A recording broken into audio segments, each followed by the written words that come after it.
آزادی، عدالت، دموکراسی، برابری، جامعه مدنی.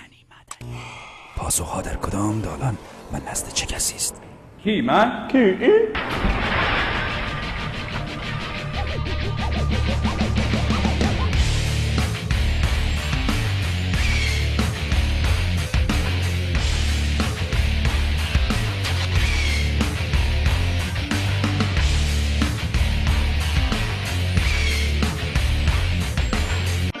و بدینسان ما که در کودکی رؤیای عوض کردن دنیا را داشتیم، نه تنها نتوانستیم دنیا را عوض کنیم، بلکه دنیا اساساً ما را عوض کرد. خلاص.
بله.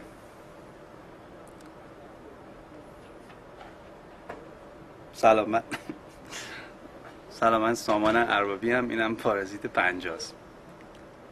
من کامبیز حسینی هستم.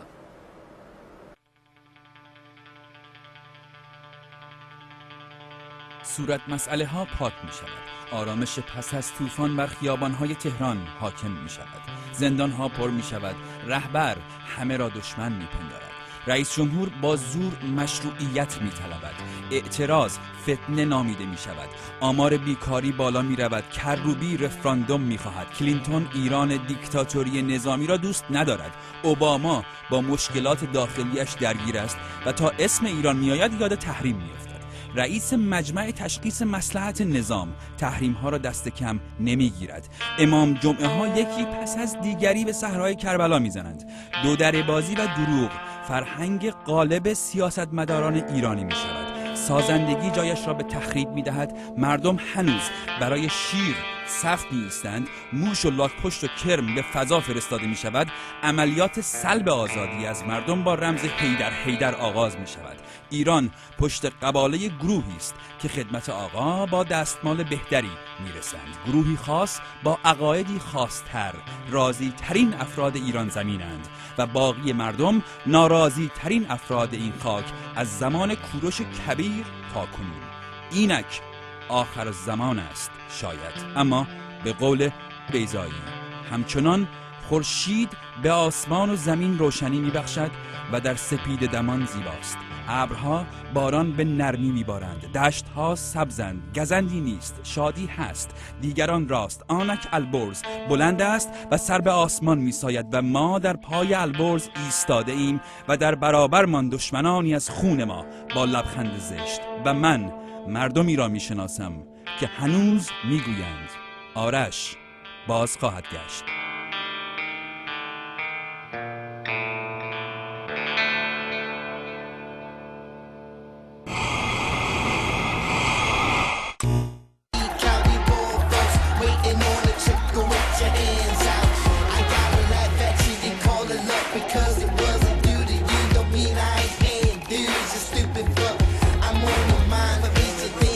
اما در هفته‌ای که گذشت فیلمی از حمله به کوی دانشگاه منتشر شد و در این فیلم بسیجی‌ها مشت محکمی بر دهان دروغگویان زدند، چرا که یکی در جایی از فیلم داد زد شخص رجبزاده رئیس پلیس وقت تهران دستور حمله رو داده و ما سریعاً به یاد سخنرانی آیت الله خامنه‌ای بعد از این واقعه افتادیم که گفت در کوی دانشگاه در اون شب معین قطعاً تخلفات بزرگی انجام گرفته، کارهای بدی انجام گرفته.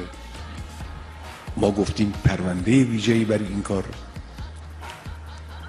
تهیه بشه و به طور دقیق دنبال بگردن و پیدا کنن، مجرمان رو پیدا کنن.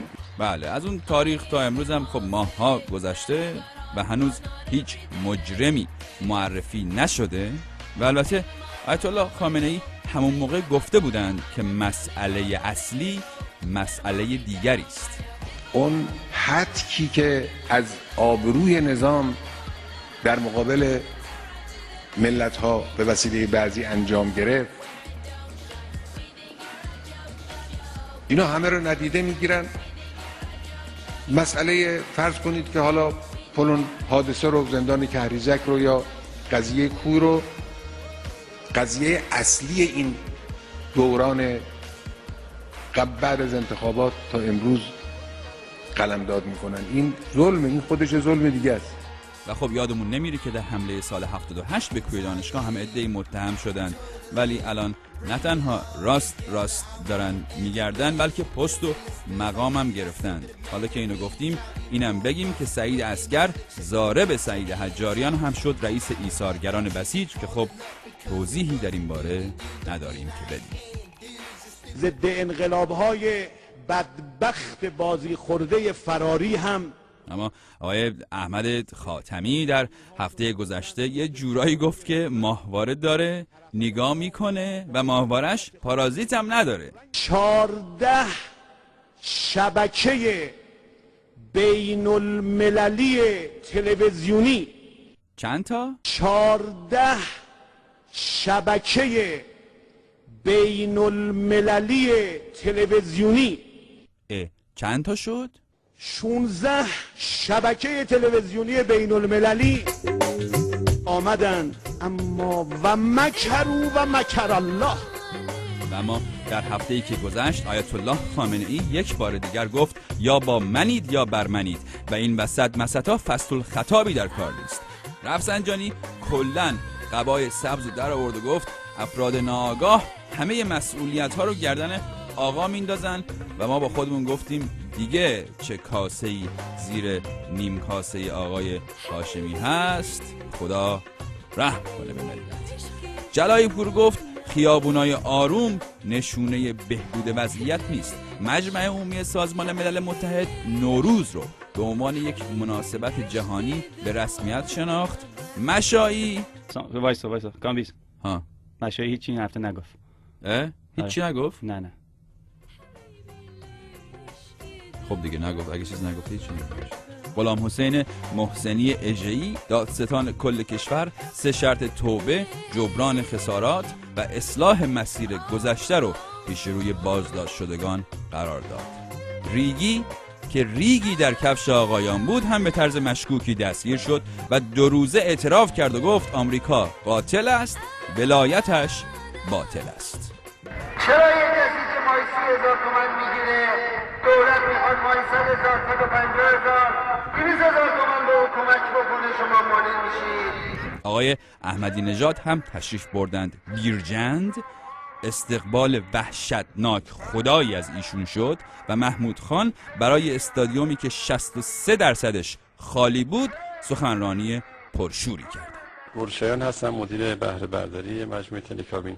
این وسط تلکابینی در ایران 7 ساعت موند رو هوا و زمین و مدیر بهره برداری تلکابین که باید قاعدتاً مسئول تلکابین باشه گفت هوا بد بود، مردم خودشون سوار شدن، به من چه؟ مردم خودشون واقعا بدونن که شرایط جوی اگر نامناسبه نیان. یعنی من میخوام عرض کنم که از صبح تمام بزرگوارایی که اومدن از تلکابین استفاده کردن واقعا به اصرار خودشون سوار شدن. ممکنه بازم اتفاق بیفته. پارازیت نمیخواد این آقا از نون خوردن بیفته، ولی آخه مرد حسابی، اینم شد استدلال آخه. ممکنه بازم اتفاق